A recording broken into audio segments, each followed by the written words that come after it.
Right, Kathryn, the series so far, we're 4 episodes in. How would you assess your performance so far?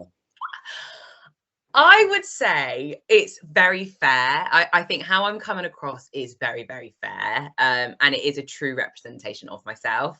I think I'm doing all right. Obviously, there are some parts I'm cringing at, or some parts that I'm like, yeah, go on, like that was decent. But all in all, I think I'm doing okay.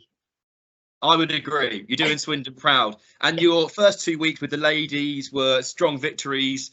The last 2 weeks have been less successful, and you were in the boardroom for the previous episode. Honestly, I can't even like I try to explain how it feels to be sat in that chair opposite Lord Sugar, Tim, and Karen, potentially about to get fired. Like your heart is just beating so fast, and you're just thinking, please don't fire me. Like, what can I say? All three of us messed up on the last task. We all forgot to sell the fish. It wasn't just Alex.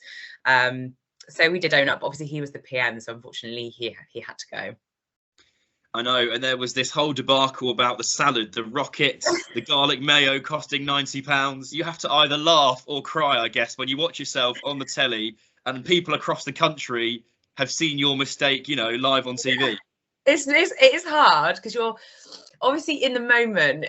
There's so much pressure on you. You're so overwhelmed with everything you've got to think about. So you're tired, you're under pressure, you've got to make these decisions. You know that every single decision you make could potentially mean you're getting fired. And although, yeah, I spent a lot on the rocket, I still kind of stand by it in a way, because at the end of the day, we were selling arancini. You don't want a heavy side dish to go with it. My kind of, I was justifying that by saying you want something light, something green to go with such a carb heavy dish, and that was where I went with it, and it needed a sauce, so that was why. And yeah, it was expensive, but in the moment you kind of don't then compare it to the price of the arancini. So yeah.